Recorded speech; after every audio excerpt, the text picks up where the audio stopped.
Captain Sarah Chen floated through the empty corridors of Shipyard Station 7, her magnetic boots clicking against the metal floor with each step. The station had been abandoned for nearly 15 years, left to orbit silently around Jupiter's moon Europa. Dust particles danced in the beams of her helmet light as she made her way deeper into the facility. She was not supposed to be here.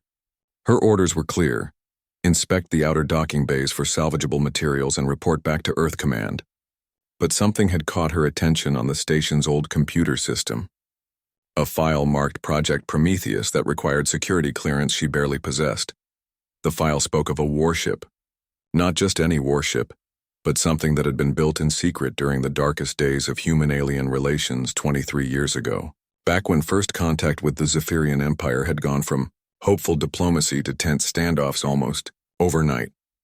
Sarah's breath fogged her helmet visor as she approached the sealed doors of Docking Bay 12. According to the files, this bay had been classified as permanently sealed since 2387. The official reason was structural damage from a meteor strike. But the real files told a different story. Her fingers worked the manual override panel, inputting codes she had memorized from the classified documents. The massive doors groaned to life after decades of silence, separating slowly to reveal the chamber beyond. What Sarah saw took her breath away.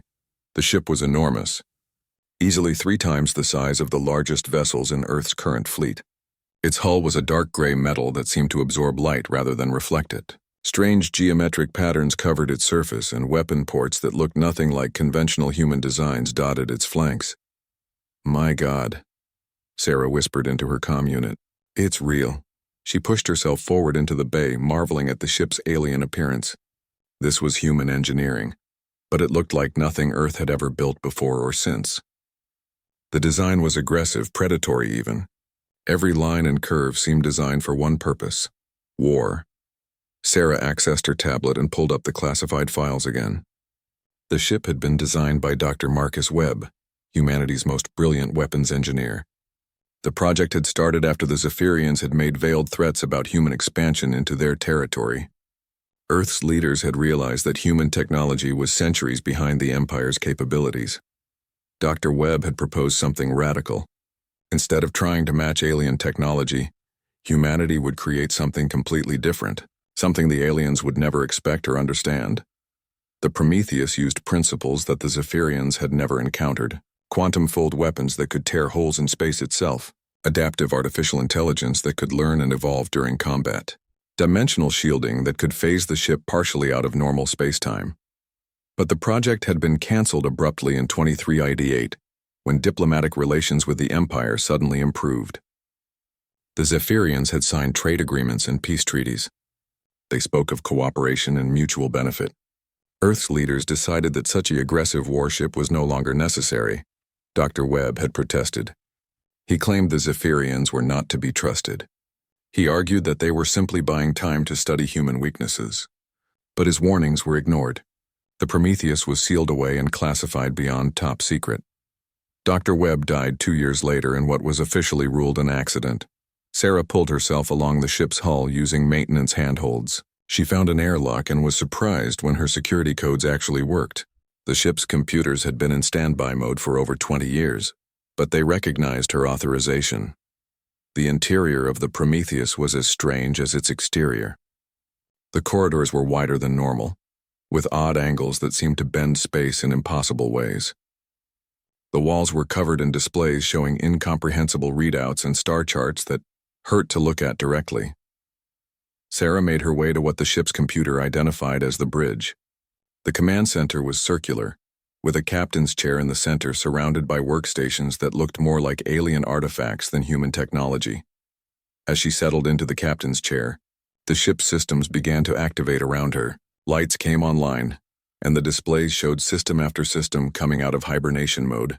The ship had been waiting all these years, ready to wake up at a moment's notice. A holographic figure materialized in front of her. It was a middle-aged man with kind eyes and gray hair. Sarah recognized him from the files as Dr. Webb himself. "If you are seeing this message," the hologram said, "then the situation must be desperate indeed. I am Dr. Marcus Webb, creator of the Prometheus. If my worst fears have come true, then the Zephyrian Empire has finally shown their true nature. Sarah leaned forward, captivated by the long-dead scientist's words. The Empire has been planning this for decades, Webb continued. They never intended to honor their treaties. They used the peace to study us, to learn our weaknesses, to position their forces. By the time they reveal their true intentions, it will seem too late to stop them. The hologram gestured to the bridge around him. But it is not too late.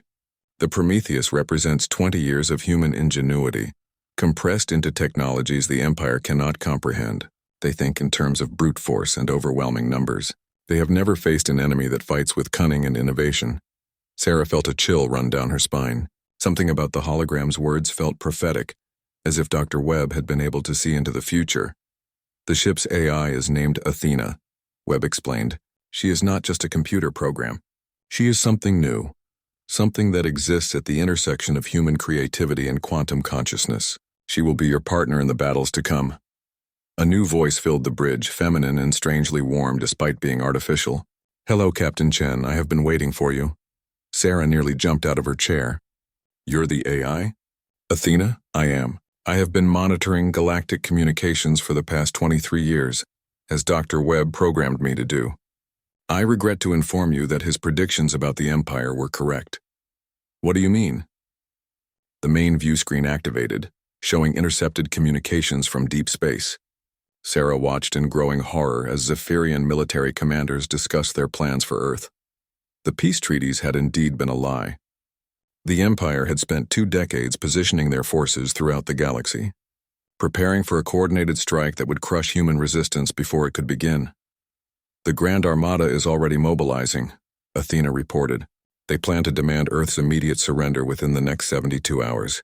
If humanity refuses, they will demonstrate their power by destroying Mars' colony as an example. Sarah's hands shook as she processed this information. Mars' colony housed over 2 million civilians. How many ships are in this Grand Armada?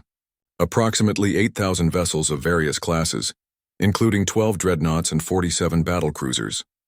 The largest military force the Empire has ever assembled. And what does Earth have to defend itself? The current human fleet consists of approximately 300 ships, most of which are designed for exploration and trade rather than warfare. Against conventional tactics, Earth's defeat would be certain within hours. Sarah stared at the tactical displays showing the massive disparity in forces. It was hopeless. Humanity was about to be crushed by an enemy they had trusted for over 20 years. But we are not fighting conventionally, Athena said, as if reading her thoughts. The Prometheus was designed specifically to counter overwhelming numerical superiority. Dr. Webb studied every aspect of Zephyrian military doctrine. He found their weaknesses. What weaknesses? They have 8,000 ships. They have never faced quantum-fold weapons. Their shields are designed to deflect energy beams and physical projectiles. They cannot stop attacks that bypass normal spacetime entirely.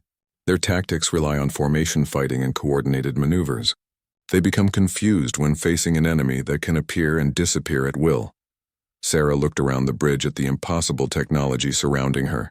You're saying this one ship can fight their entire armada? I am saying this one ship was designed to make their entire armada irrelevant. But only if we act quickly. The Empire must not be allowed to position themselves around Earth. We must strike while they are still gathering their forces. Sarah's mind raced. She was just a captain in the Earth Defense Force, trained for patrol missions and diplomatic escorts. She had never commanded anything larger than a light cruiser. The idea of taking on the Empire's greatest military force with an untested experimental ship seemed insane. But what choice did they have? In 72 hours, the Empire would demand Earth's surrender. When humanity refused, millions of people would die, unless someone was willing to take an impossible chance on technology that had been gathering dust for over 20 years. Athena, can you contact Earth Command without the Empire detecting our transmission? Of course. The Prometheus uses quantum-encrypted communications that the Empire cannot intercept or decode. Sarah took a deep breath and made her decision. Open a channel to Admiral Rodriguez at Earth Command. Priority Alpha classification. The view screen shifted to show the weathered face of Admiral Maria Rodriguez, head of Earth's military forces. The Admiral's expression went from confusion to shock as Sarah explained the situation. Captain Chen, what you're describing sounds impossible, Rodriguez said after hearing about the Prometheus and the Empire's betrayal. An experimental ship that's been abandoned for 20 years? Weapons that the Empire can't defend against? Admiral, I'm sending you the intercepted communications. The Empire is mobilizing for an attack whether we believe it or not. We have less than 3 days to prepare. Rodriguez studied the data streams flowing across her displays. Her face grew grim as she realized the scope of the threat. Even if this ship is everything you claim, you're talking about one vessel against 8,000. The odds are better than sending our current fleet to be slaughtered, Sarah interrupted. Admiral, with respect, this is our only chance. Dr. Webb designed the Prometheus specifically for this scenario. We have to try. There was a long pause as Rodriguez weighed the options. Finally, she nodded slowly. Captain Chen, I'm granting you emergency authorization to take command of the Prometheus. But you'll need a crew. That ship is far too large for one person to operate. I'll need volunteers, Sarah said. People who understand that this mission is likely to be one way. You'll have them. I'll put out a call for experienced officers who are willing to take the ultimate risk for Earth's survival. But Captain, are you sure about this? Once you leave that shipyard, there's no turning back. Sarah looked around the bridge of the Prometheus, feeling the ship's systems humming with barely contained power. Somewhere out in space, the Empire's Grand Armada was preparing to destroy everything she had ever cared about. Her family on Earth, her friends in the fleet, millions of innocent people who had no idea what was coming. I'm sure, Admiral. Send me the best people you have. We're going to need them. As the transmission ended, Sarah settled back into the captain's chair of humanity's most powerful warship. In less than 3 days, she would either save Earth or die trying. But at least they would not go down without a fight. The Prometheus was about to remind the galaxy why humanity should never be underestimated. The emergency meeting at Earth Command had been going on for 6 hours. Admiral Rodriguez stood at the head of the conference table, watching as humanity's top military leaders struggled to accept the impossible situation they faced. The intelligence is confirmed, she announced to the room full of admirals, generals, and defense ministers. The Zephyrian Empire has been lying to us for over 20 years. Their so-called peace treaties were just a way to keep us calm while they prepared for invasion. Defense Minister Jackson slammed his hand on the table. This is insane. We have trade agreements with them, cultural exchange programs. There are Zephyrian diplomats living on Earth right now. All part of their plan, Rodriguez replied grimly. They've been studying us, learning our weaknesses, mapping our defenses. The diplomats are probably spies gathering intelligence for the invasion.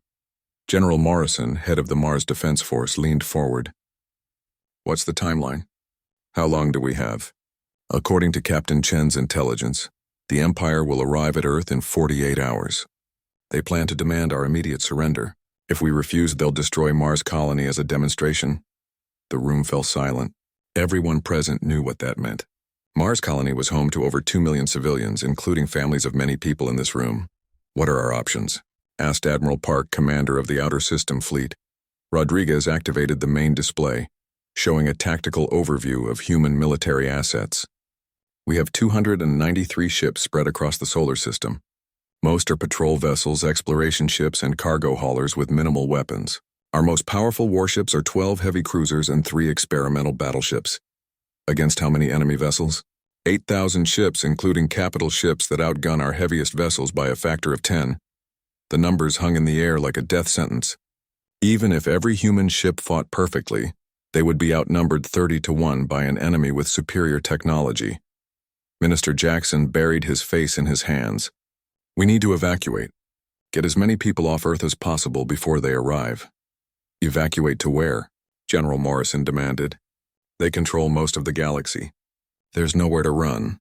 Then we surrender, Jackson said quietly. We negotiate the best terms we can and hope they're merciful. The Empire doesn't do mercy, Rodriguez replied. Their standard practice is complete subjugation.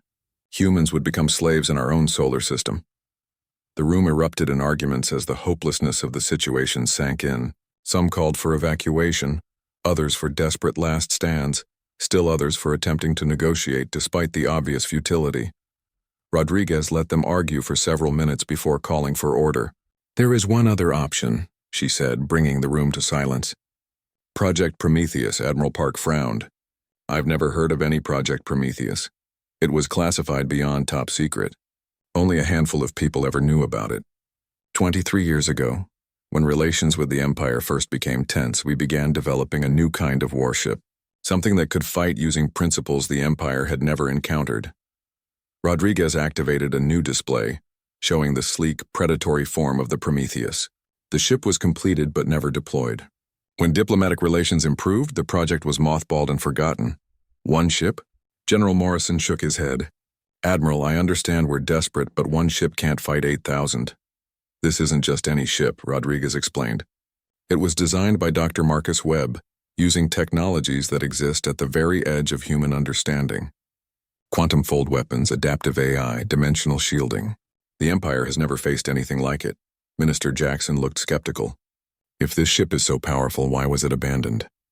Because it was considered too dangerous.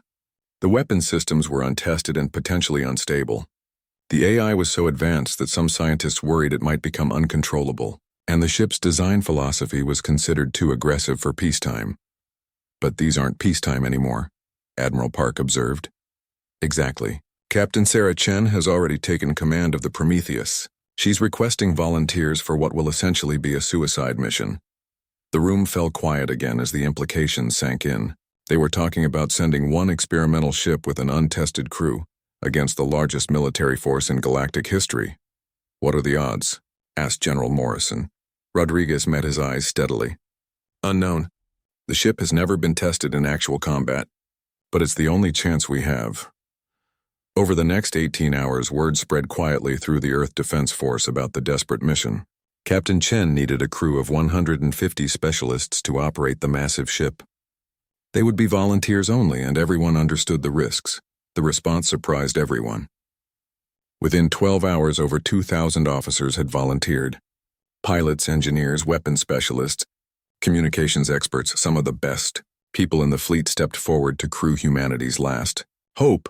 Lieutenant Commander James Park was the first to arrive at Shipyard Station 7. He had served as weapons officer on 3 different ships and had volunteered the moment he heard about the mission. As he floated through the abandoned station's corridors, he wondered what kind of ship could possibly stand against the Empire's Armada. When he saw the Prometheus, his doubts vanished.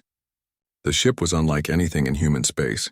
It looked like it had been designed by someone who understood warfare at a level no human had ever reached before. Impressive, isn't it? Captain Chen's voice came from behind him. She had just arrived with the second group of volunteers. Captain, I've never seen anything like it. Those weapon ports. What kind of guns does it carry? According to the technical specifications, quantum fold cannons.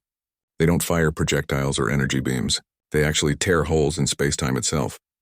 Lieutenant Commander Park stared at the ship's weapon systems. Is that even possible? Dr. Webb seemed to think so. We'll find out soon enough. More volunteers arrived throughout the day. Chief Engineer Sofia Martinez, who had designed propulsion systems for the newest human ships. Navigation Officer David Kim, who had mapped more star systems than any other human pilot. Medical Officer Dr. Lisa Thompson, who had served on the front lines during the border skirmishes with the Rigel pirates. Each new arrival brought skills that would be essential for operating the Prometheus. But they also brought doubts and fears about what they were attempting. As Captain Chen led the crew through their first tour of the ship, the reality of their situation became clear. The Prometheus was vast and complex, filled with systems that seemed more like alien artifacts than human technology. The ship's computer is an artificial intelligence named Athena, Chen explained as they gathered on the bridge. She's not just a program. According to Dr. Webb's notes, she's a new form of consciousness that exists partially in quantum space. The AI's voice filled the bridge, warm but somehow otherworldly. Welcome aboard, everyone. I have been preparing for this mission for 23 years. I am ready to serve as your partner in the battle ahead. Chief Martinez raised her hand. Captain, I've been studying the engine specifications. The power output is unlike anything I've ever seen. How is this ship even possible? Dr. Webb had access to theoretical research that was decades ahead of its time, Chen replied. He pushed human science to its absolute limits. Whether his theories will work in practice, we're about to find out. The crew spent the next 24 hours familiarizing themselves with their stations. The learning curve was steep. Every system on the Prometheus operated on principles that challenged conventional understanding. The weapon systems were the most complex. Instead of traditional energy cannons or missile launchers, The ship carried devices that could manipulate space-time itself. The quantum fold cannons could theoretically bypass any known type of shielding by attacking targets through folded space. The defensive systems were equally revolutionary. Instead of conventional armor and shields, the Prometheus used something called dimensional phasing. The ship could shift partially out of normal space-time, making incoming attacks pass through it harmlessly. But the most impressive system was Athena herself. The AI could process information and make decisions faster than any human crew. She could coordinate the ship's weapons, defenses, and movement simultaneously, while analyzing enemy tactics and adapting to counter them. As the final hours before departure ticked away, Captain Chen gathered her crew for a final briefing. The main screen showed a tactical display of the solar system, with red markers indicating the approaching Zephyrian fleet. "Ladies and gentlemen," Chen began, "in 6 hours the Empire's Grand Armada will arrive at Earth. They expect to find a defenseless planet ready for conquest. Instead, they're going to find the Prometheus." She gestured to the display showing their projected battle zone. "We'll engage them at the edge of the system, near Neptune's orbit. Our mission is simple: destroy or disable as many enemy ships as possible before they can reach Earth." Lieutenant Commander Park spoke up. "Captain, even with our advanced weapons, how can one ship fight 8,000? Chen smiled grimly. "We're not going to fight them conventionally.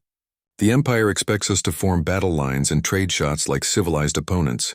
Instead, we're going to hit them hard and fast, using tactics they've never seen before." "What kind of tactics?" asked Navigation Officer Kim. "Athena will coordinate quantum fold strikes on multiple targets simultaneously. We'll use dimensional phasing to appear and disappear unpredictably. We'll turn their numerical advantage into a weakness by making them too crowded to maneuver effectively." Chief Martinez frowned. "Captain, that all sounds great in theory. But what if the ship's systems don't work as advertised? What if Dr. Webb's theories were wrong?" Chen looked around at her crew. 150 volunteers who had risked everything for Earth's survival.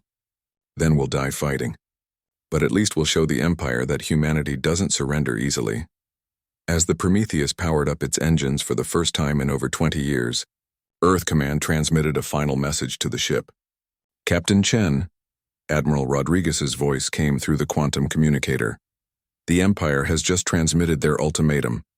Earth has 12 hours to surrender unconditionally, or they'll begin the attack on Mars colony." "Understood, Admiral. We're moving to intercept. Sarah, good luck. Earth is counting on you." The transmission ended, leaving the bridge in silence.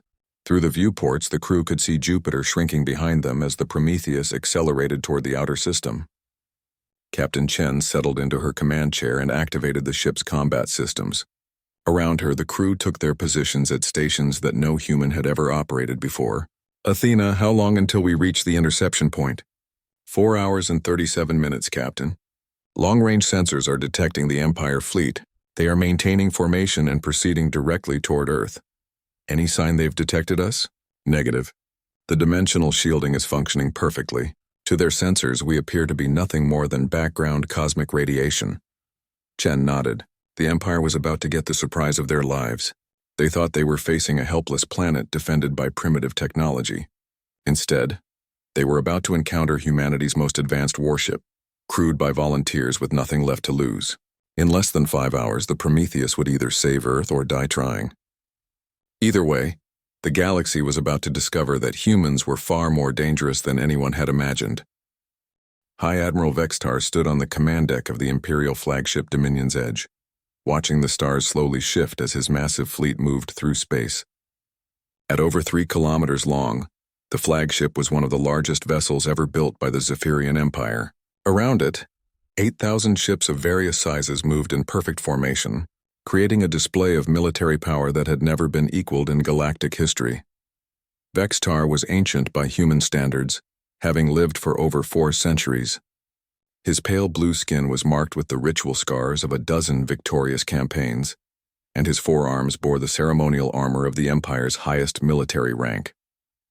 He had conquered 17 different species during his long career, adding their worlds to the Empire's ever-growing territory. Today would be his greatest triumph. The conquest of Earth would complete the Empire's dominance of this spiral arm of the galaxy. More importantly, It would prove once and for all that the Empire's patient strategy of deception and misdirection was superior to direct warfare. "Status report," Vextar commanded, his voice carrying the authority of someone who had never known defeat. Commander Zektel, his chief tactical officer, activated the holographic display showing the fleet's position.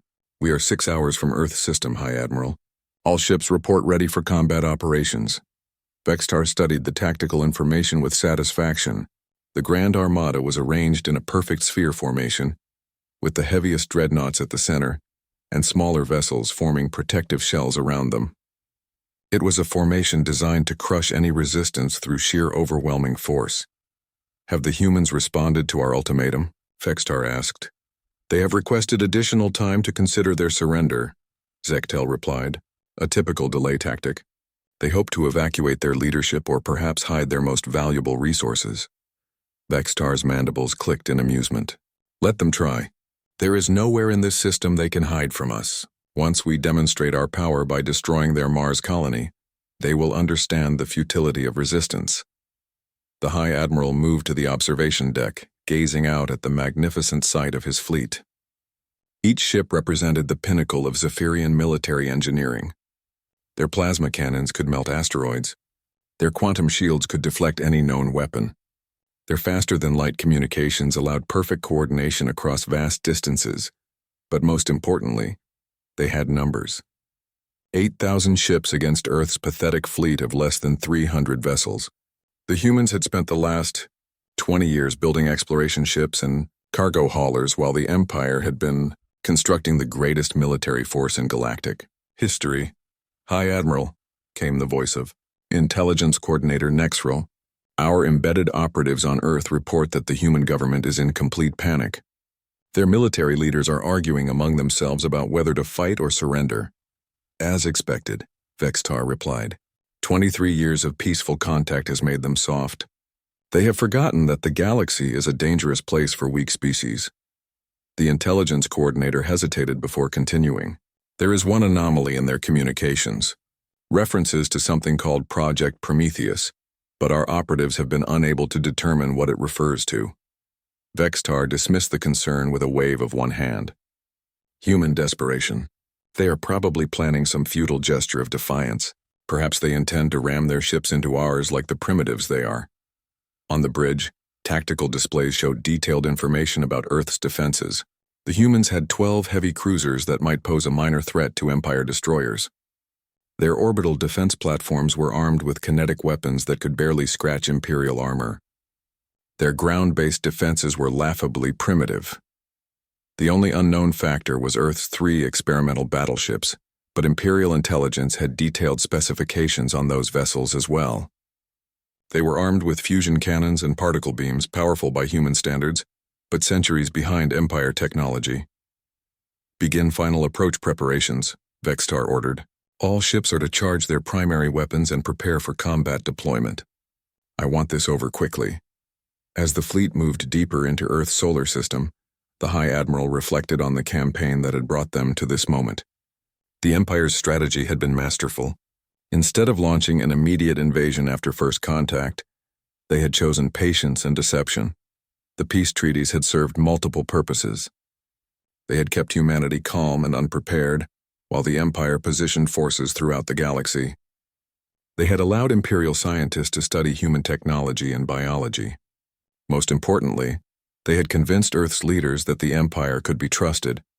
The cultural exchange programs had been particularly useful.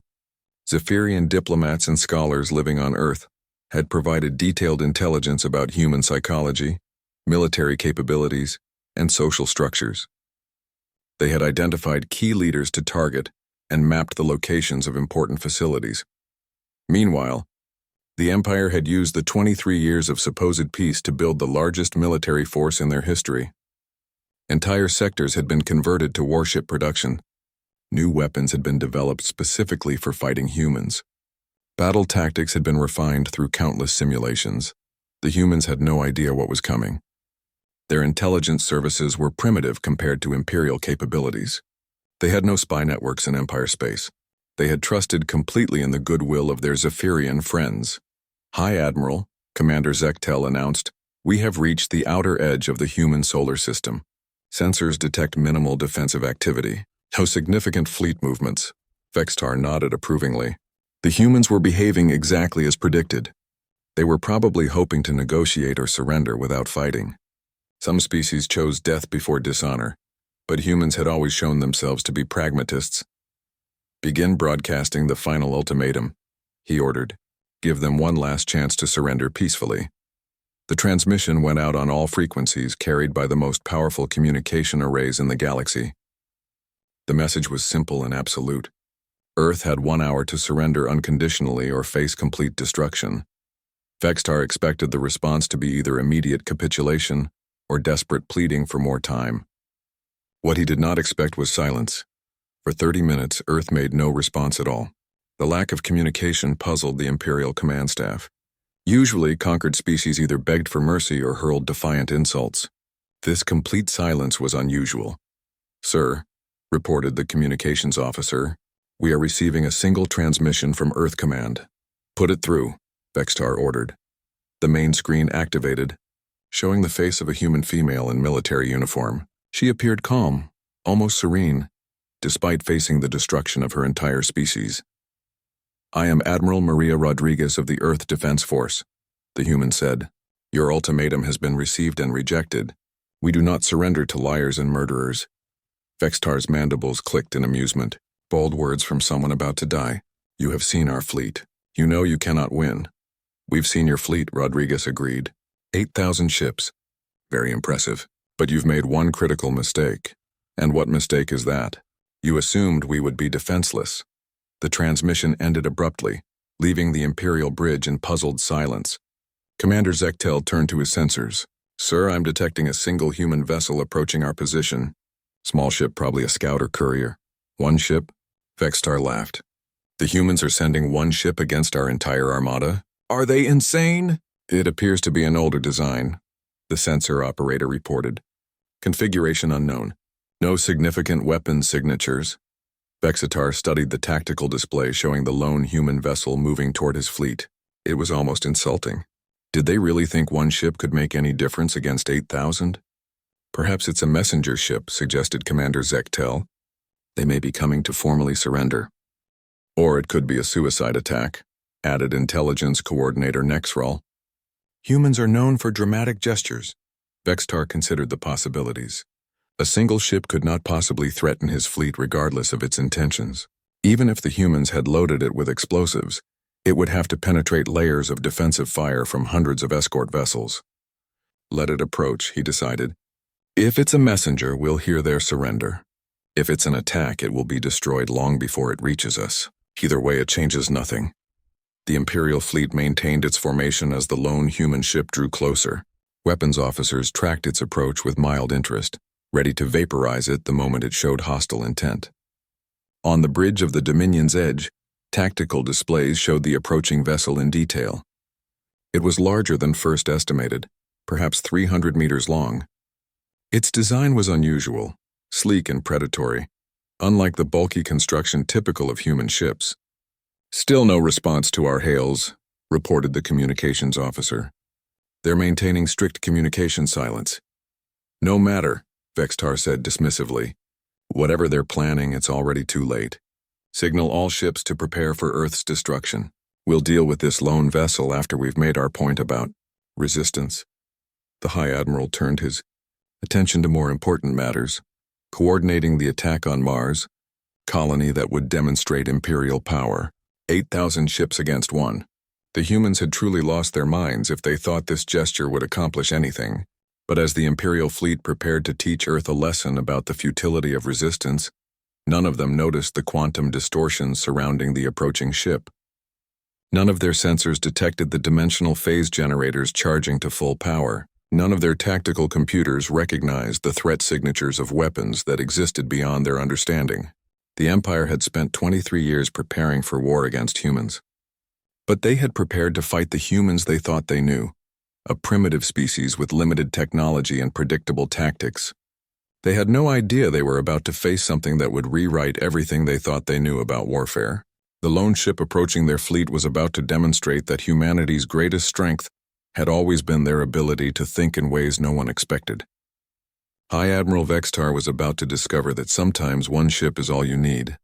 Captain Sarah Chen sat in the command chair of the Prometheus, watching the massive Imperial fleet grow larger on the main view screen. 8,000 ships arranged in perfect formation, their hulls gleaming with the deadly beauty of advanced military engineering. It was the largest armada in galactic history, and it was about to learn what human ingenuity could accomplish when pushed to its limits. Distance to target? Chen asked quietly. 50,000 kilometers in closing, reported Navigation Officer Kim. We're within range of their sensors, but the dimensional shielding is holding. They still read us as background radiation. Chief Engineer Martinez looked up from her console. Captain, all systems are showing green. The quantum fold cannons are charged and ready. Dimensional phasing generators are at full power. Chen nodded, feeling the weight of Earth's survival resting on her shoulders. Around her, the crew of the Prometheus worked with calm efficiency despite knowing they were flying into what should have been certain death. Athena. Tactical assessment? The AI's voice filled the bridge, warm but carrying an undertone of barely contained power. The Imperial fleet is maintaining standard formation. Their shields are raised and weapons charged, but they show no sign of recognizing us as a threat. Their tactical computers are calibrated for conventional warfare. Perfect. That gives us the element of surprise. Lieutenant Commander Park spoke from the weapons station. Captain, I've been studying the targeting data. Even with our advanced weapons, 8,000 ships is a lot. Chen turned to face her weapons officer. James, what's the first rule of asymmetric warfare? Don't fight the enemy's fight, Park replied. Force them to fight yours. Exactly. We're not going to line up and trade shots with them. We're going to hit them hard, fast, and in ways they can't predict or counter. The tactical display showed the Imperial fleet in perfect detail. The massive formation was a work of art. Thousands of ships moving in complete coordination, their weapons ready to unleash enough firepower to crack planets. But Captain Chen saw something else in that perfect formation. She saw a weakness that Dr. Webb had identified 23 years ago when he designed the Prometheus.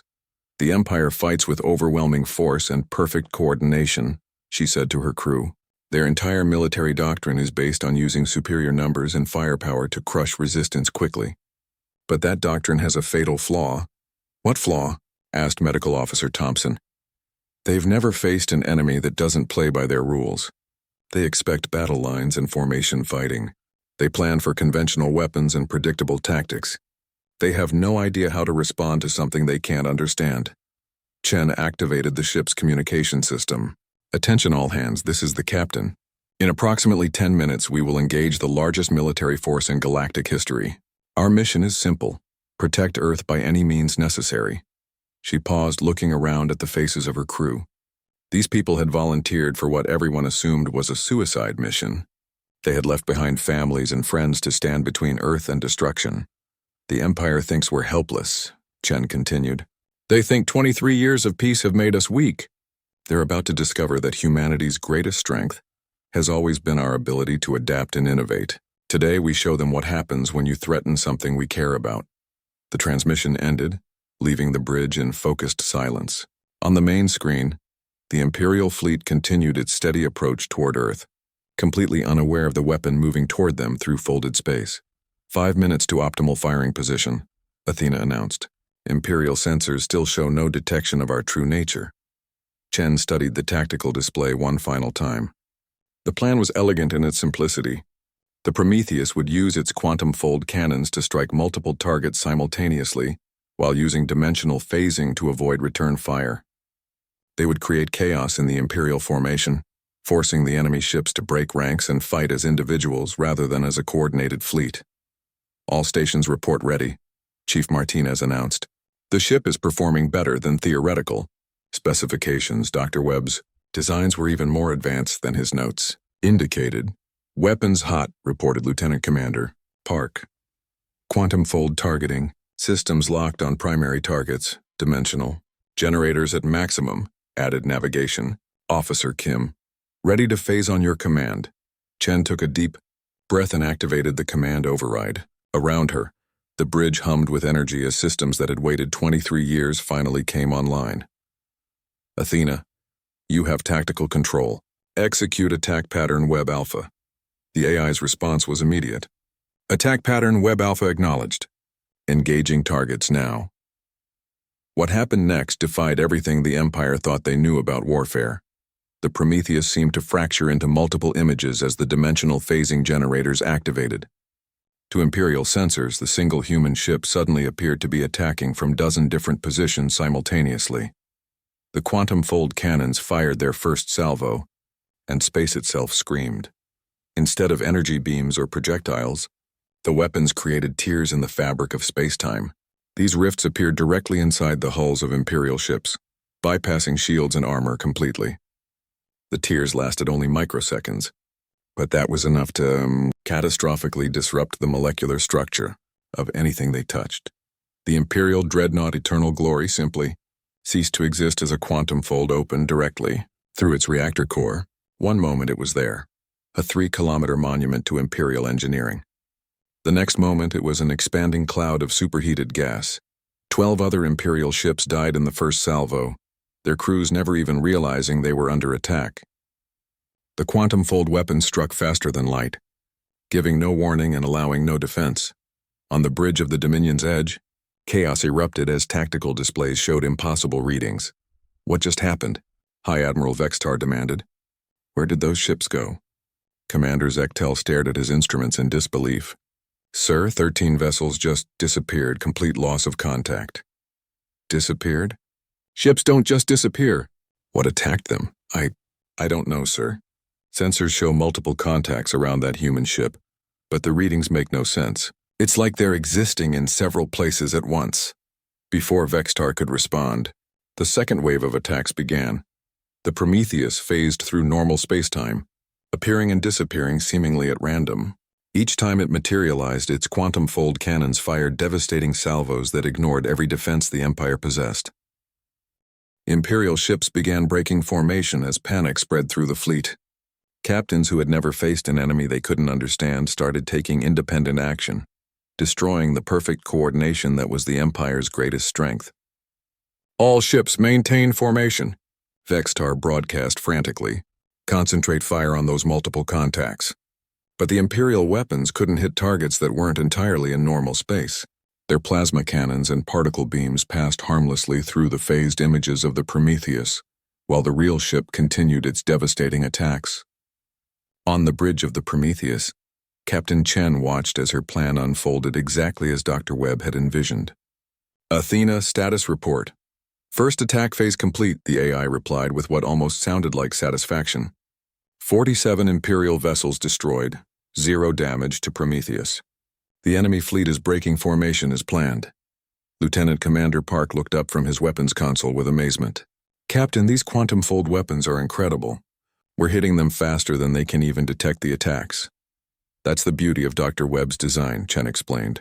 The Empire spent centuries perfecting defenses against conventional weapons, but they never imagined attacks that come from outside normal spacetime. Chief Martinez, monitoring the ship's systems, reported with excitement. Captain, the dimensional generators are operating at 112% of theoretical capacity. This ship is performing beyond our wildest expectations. On the tactical display, the once perfect Imperial formation was dissolving into chaos. Ships scattered in all directions as their commanders tried desperately to understand what they were fighting. Beginning second attack phase, Athena announced. Implementing pattern web beta. The Prometheus suddenly appeared in the center of the Imperial fleet, having phased directly through their outer defensive shells. For a brief moment, it materialized completely in normal space, all of its weapons firing simultaneously. 50 quantum fold cannons created a sphere of spatial tears around the ship. Every Imperial vessel within 1,000 kilometers was torn apart at the molecular level. The devastating attack lasted only seconds before the Prometheus phased out again, leaving behind an expanding sphere of destruction. High Admiral Vextar watched in horror as over 100 of his ships simply vanished. How is this possible? He whispered. What kind of weapon can do this? Sir, Commander Zechtel reported with a shaking voice, we've lost contact with over 200 vessels. The human ship is using some kind of technology we've never encountered. 200 ships?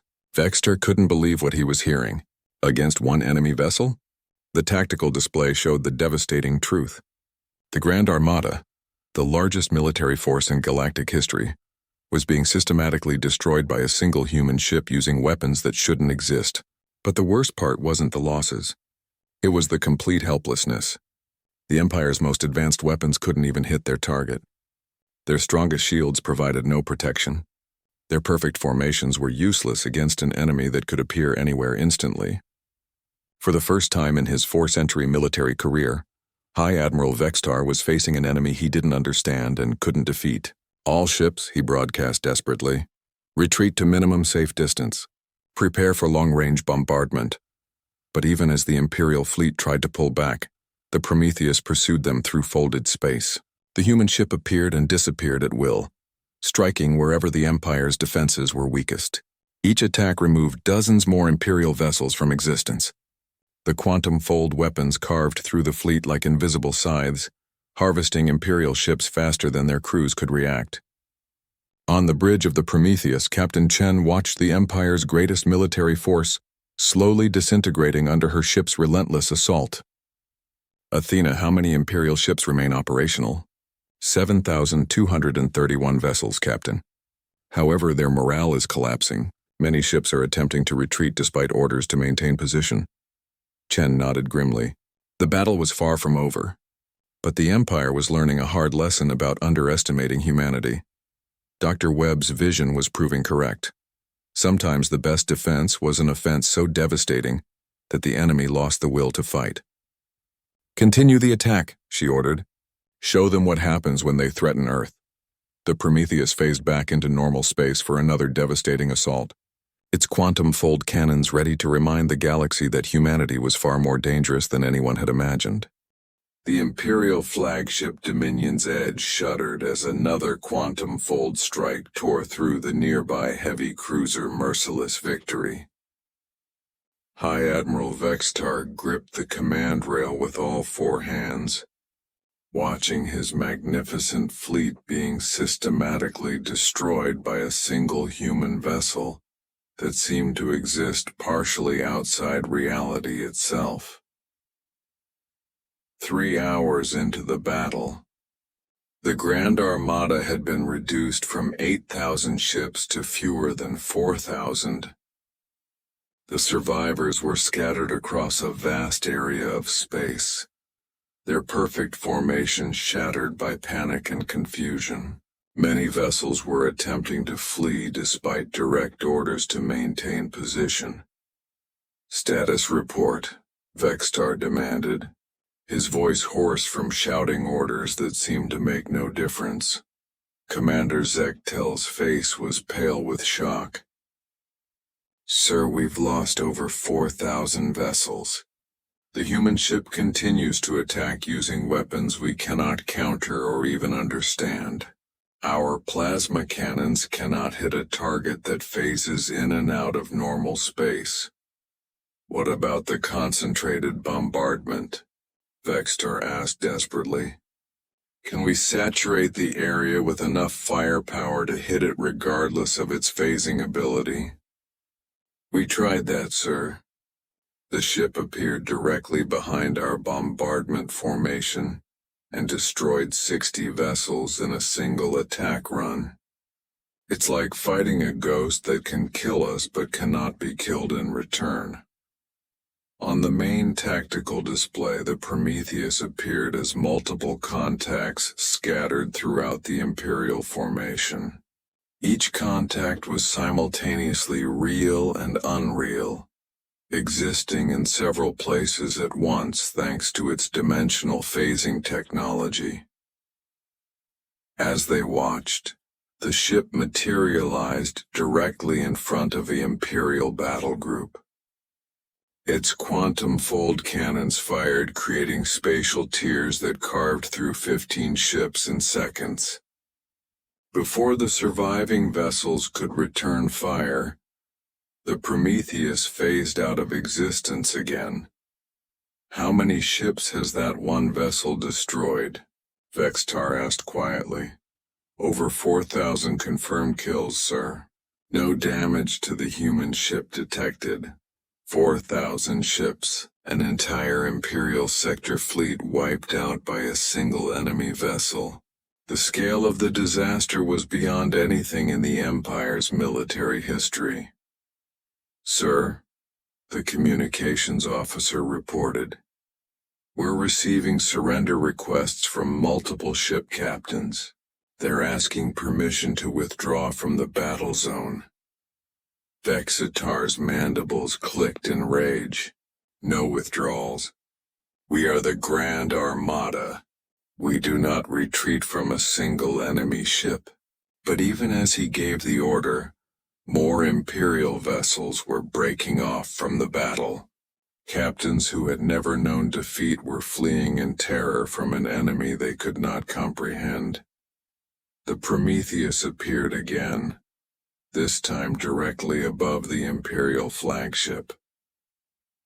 Captain Chen's voice came through the communication system, clear and calm despite the destruction surrounding her ship. "Hi, Admiral Vextar," she said. "This is Captain Sarah Chen of the Earth Defense Force. Your fleet is defeated. I'm offering you one chance to surrender before I destroy your flagship." Vexitar activated the reply channel, his forearms trembling with fury. "You think one ship can defeat the entire Empire?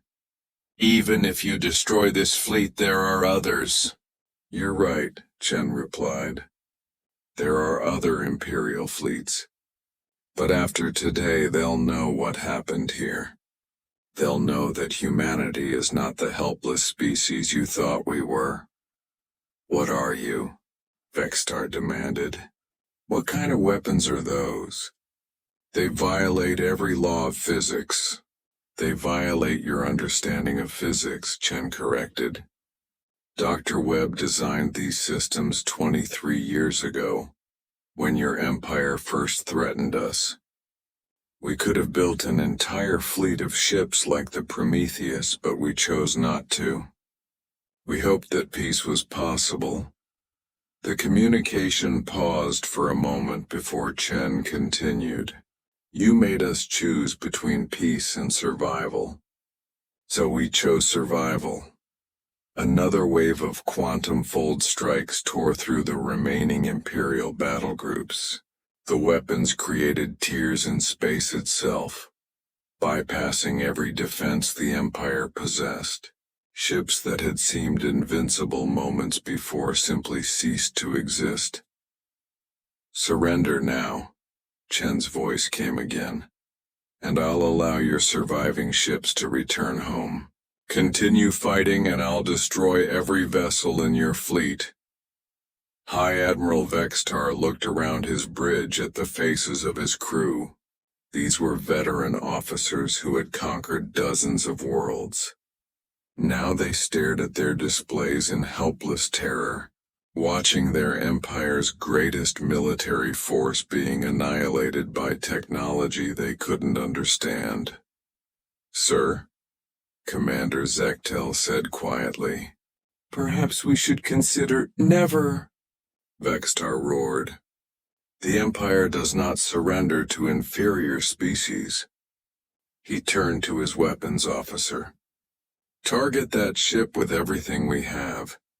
Maximum firepower."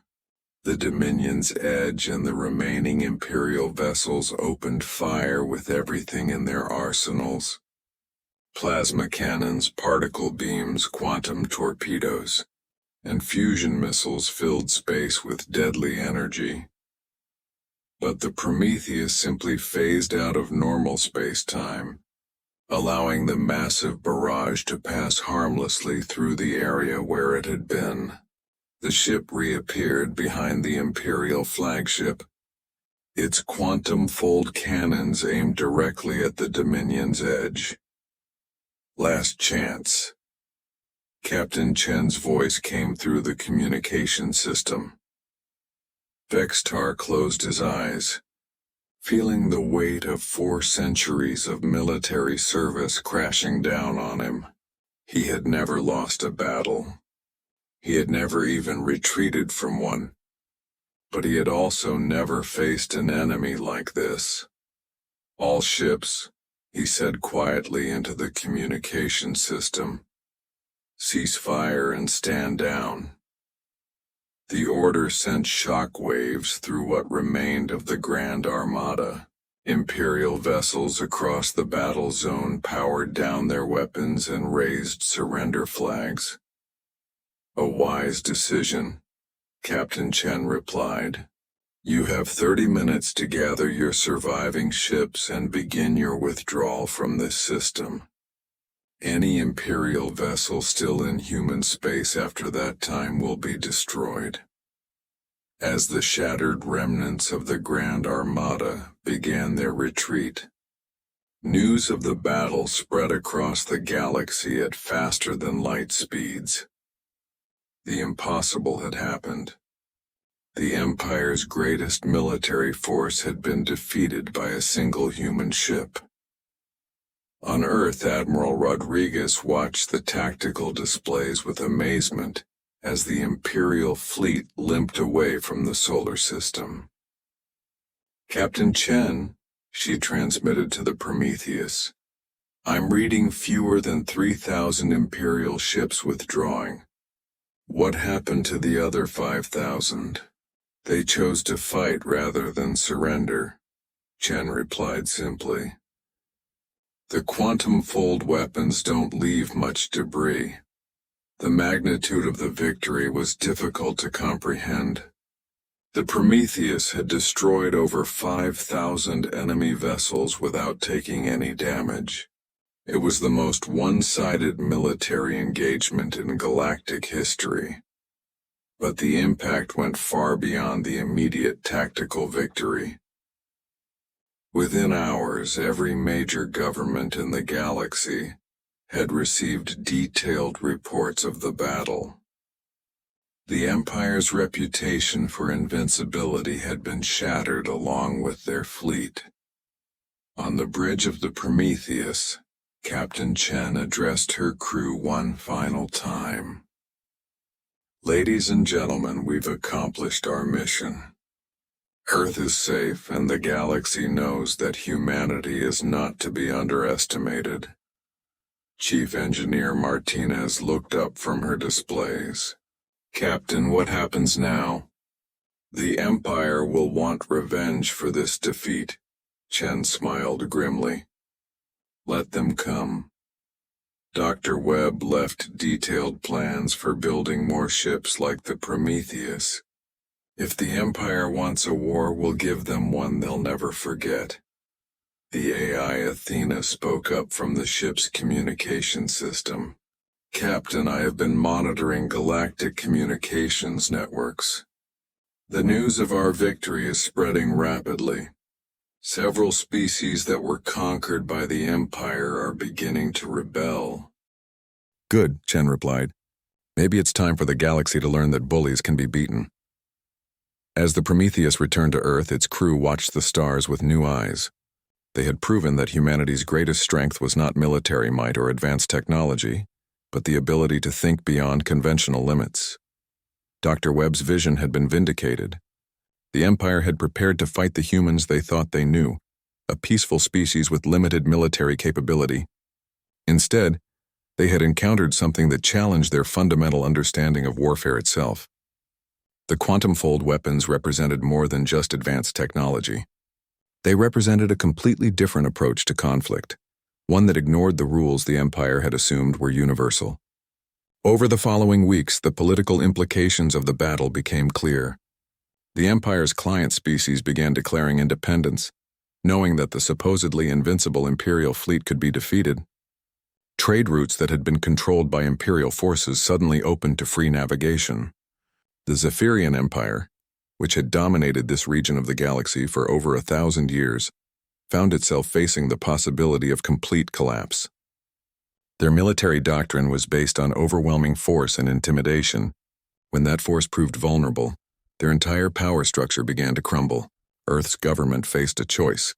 They could use their demonstrated technological superiority to build their own empire, replacing Zephyrian dominance with human control. Or they could use their victory to promote genuine peace and cooperation between species. Captain Chen, now promoted to admiral and placed in command of the new Prometheus-class fleet, argued strongly for the latter approach. "We didn't build these ships to conquer the galaxy," she told the Earth Council. "We built them to protect Earth. Let's not become the very thing we fought against." The Council agreed. Earth would share its defensive technology with other species, but only with those who committed to peaceful cooperation. The quantum-fold weapons would be used to protect free worlds, not to build a new empire. As Admiral Chen stood on the bridge of the Prometheus, watching construction begin on 12 new ships of the same class, she reflected on how much had changed. 6 months ago, humanity had been considered one of the galaxy's minor species, peaceful but powerless. Now they were recognized as a major galactic power, but more importantly, they had proven that peaceful species were not necessarily helpless species. Sometimes, the greatest warriors were those who chose not to fight until they had no other choice. The galaxy had learned a valuable lesson. Never underestimate a species that values peace enough to prepare for war. Humanity's restraint had been mistaken for weakness, but it was actually their greatest strength. When Earth finally went to war, they did so with the accumulated knowledge and determination of a species that had tried every alternative first. The Empire had awakened a sleeping giant, and that giant had reminded the galaxy that sometimes one ship really is enough to change everything. The age of Imperial dominance was over. The age of human-led galactic cooperation was about to begin.